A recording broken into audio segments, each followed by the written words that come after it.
आज हम बात करने वाले हैं इमरजेंसी कॉन्ट्रासेप्शन के बारे में।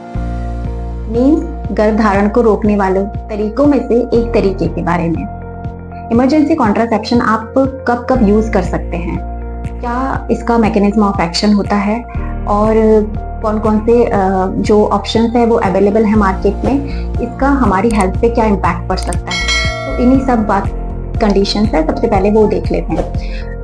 अगर आपने अनप्रोटेक्टेड इंटरकोर्स किया है तो आप इमरजेंसी कॉन्ट्रासेप्शन यूज कर सकते हैं, या फिर ड्यूरिंग इंटरकोर्स आपका जो प्रोटेक्शन आपने यूज किया था वो रप्चर हो गया है, या फिर आप ऑलरेडी आप पिल्स ले रहे थे तो अगर आप उसे लेना भूल गए हैं तो इस केस में भी आप यूज कर सकते हैं इमरजेंसी कॉन्ट्रासेप्शन।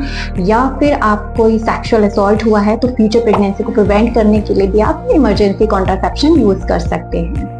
अभी जान लेते हैं ये काम कैसे करती हैं। ये दो तरीके से काम करती हैं। सबसे पहले तो ये ओवुलेशन को आपके या तो प्रिवेंट करेंगी या फिर डिले कर देगी।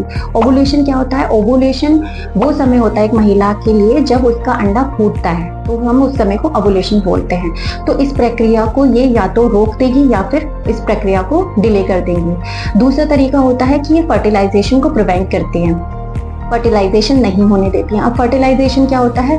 फर्टिलाइजेशन वो कंडीशन होती है जब एक एग और स्पर्म आपस में मिलते हैं और फर्टिलाइज होते हैं, तो उस प्रक्रिया को फर्टिलाइजेशन कहते हैं। और इमरजेंसी कॉन्ट्रासेप्शन जो होती हैं वो इसी को रोकती हैं हमारी। अब ऑप्शंस क्या क्या अवेलेबल हैं? ऑप्शंस आपके हार्मोन्स या फिर इंट्रायूट्राइन डिवाइसेस, लिवोनॉर्जेस्ट्रेल, आपका कंबाइंड ओरल कॉन्ट्रासेप्शंस, तो ये सारे ऑप्शंस अवेलेबल हैं।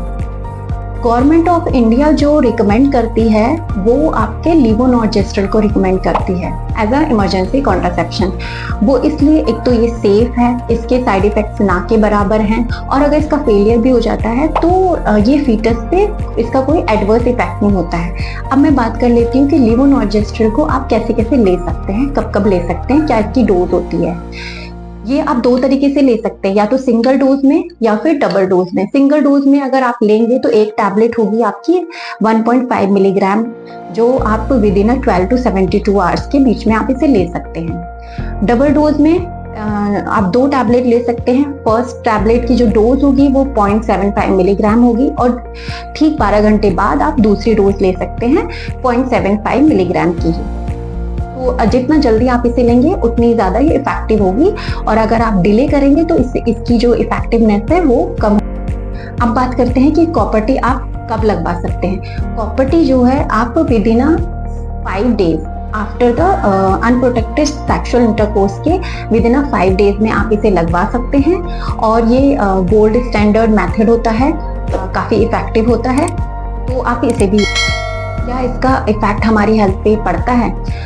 अगर आप once in a while emergency contraception use करते हैं तो इसका हमारी हेल्थ पे कोई हार्मफुल इफेक्ट नहीं होता है, लेकिन अगर हाँ आप इसे रूटीन बना लेंगे तो डेफिनेटली ये हमारी हेल्थ को हार्मफुल इफेक्ट इसके हमारी हेल्थ पे होने लग जाएंगे।